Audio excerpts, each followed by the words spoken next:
Now बच्चों, let's read the question. Match the description given in column first with name of element given in column second. So हमें match करवाना है जो हमें description column 1 में given है with the second column जिसमें हमें एलिमेंट्स गिवन है. So elements with highest first ionization enthalpy, element with highest second ionization enthalpy, third element with highest third ionization enthalpy, fourth element with highest fourth ionization enthalpy. So in this question, key concept is that what is ionization enthalpy? So ionization enthalpy is the amount of energy required to remove most loosely bound electron. So basically ये वो energy होती है जो हमें चाहिए होती है remove करने के लिए loosely bound electron from an isolated gases atom. So हमारी जो आयनाइजेशन एंथैल्पी जो फर्स्ट होती है वो लेस होती है than ionization enthalpy second and ionization enthalpy third. So ionization third enthalpy basically हमारी क्या होती है, ज्यादा होती है than second and third. So ऐसा क्यों होता है? Because removal of first electron, जैसे ही हमारा एक इलेक्ट्रॉन निकलेगा it form mono positive cation. So हमारा एक प्लस पॉजिटिव कैटायन फॉर्म होगा. So the radius of cation क्या होगा? हमारा मोनो पॉजिटिव कैटायन फॉर्म हो जाएगा and radius of cation is much smaller. तो उसका जो रेडियस होगा वो क्या होगा? स्मॉलर होगा.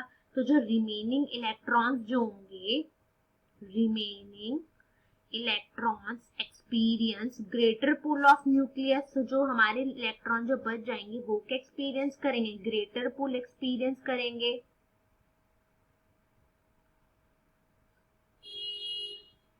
सो that's why remaining electron, so it is difficult to remove another electron. तो हमारे लिए क्या हो जाएगा? डिफिकल्ट हो जाएगा रिमूव करना अनदर इलेक्ट्रॉन.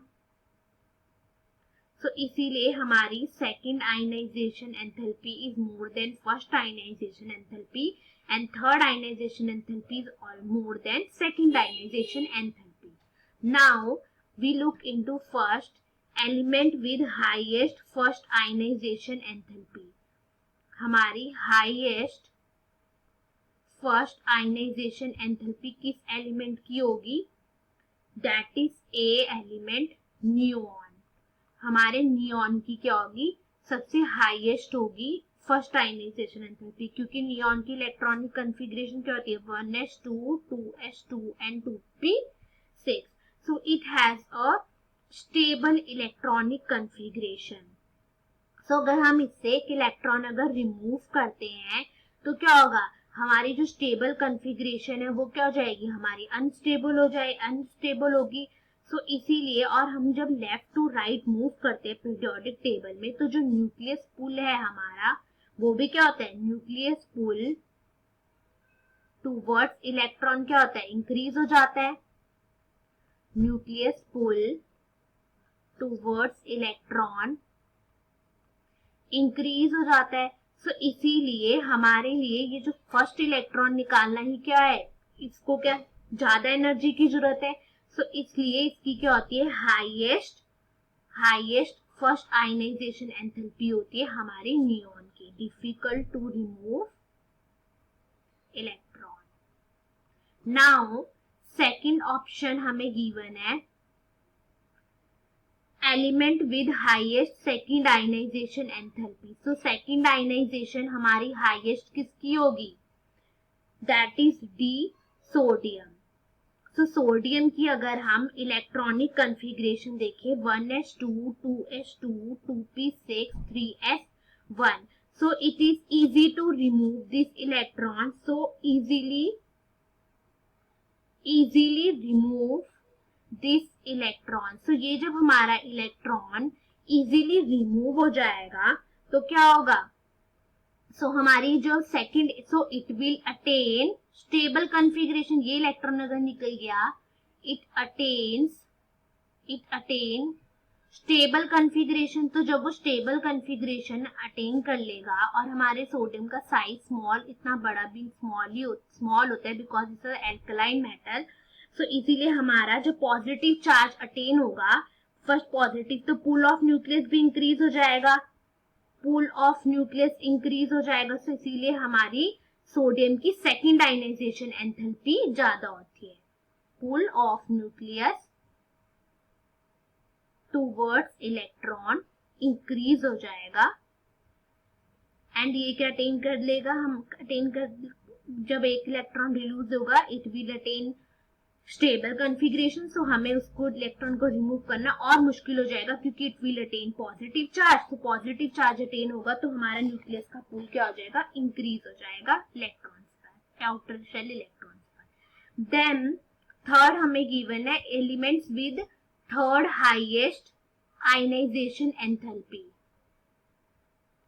सो हाईएस्ट थर्ड आयनाइजेशन एंथैल्पी किस एलिमेंट की होगी, हमारे B, that is magnesium. So हमारी अगर मैग्नीशियम की हम इलेक्ट्रॉनिक कॉन्फ़िगरेशन देखें, 1s2 2s2 2p6 3s2। So basically जब हमारे ये इलेक्ट्रॉन रिमूव हो जाएंगे, so after removing these two electrons,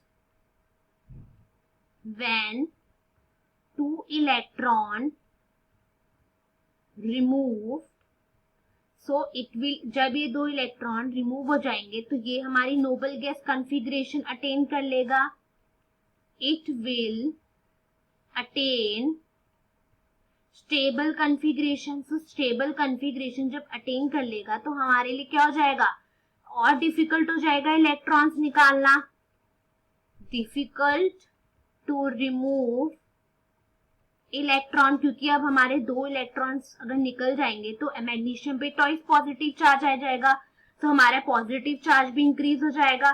सो जिस वजह से हमारा क्या होगा, थर्ड आयनाइजेशन एंथैल्पी और ज्यादा हो जाएगी।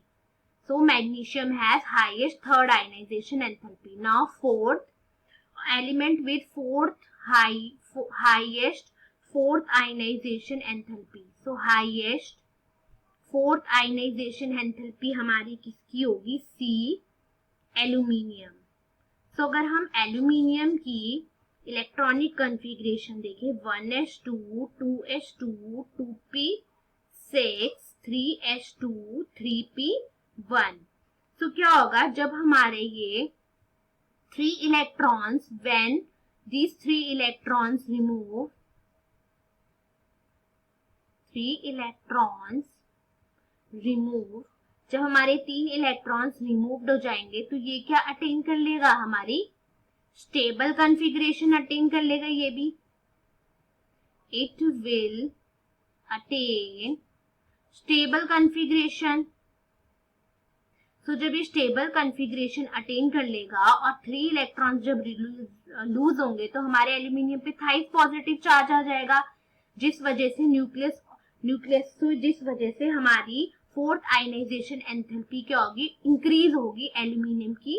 सो difficult to remove electrons, so electrons को रिमूव करना मुश्किल हो जाएगा, जिस वजह से हमारी एल्यूमिनियम की थर्ड आयनाइजेशन एंथैल्पी क्या होती है, सबसे ज्यादा होती है, difficult to remove electrons. So thank you students, I hope you all understood it well.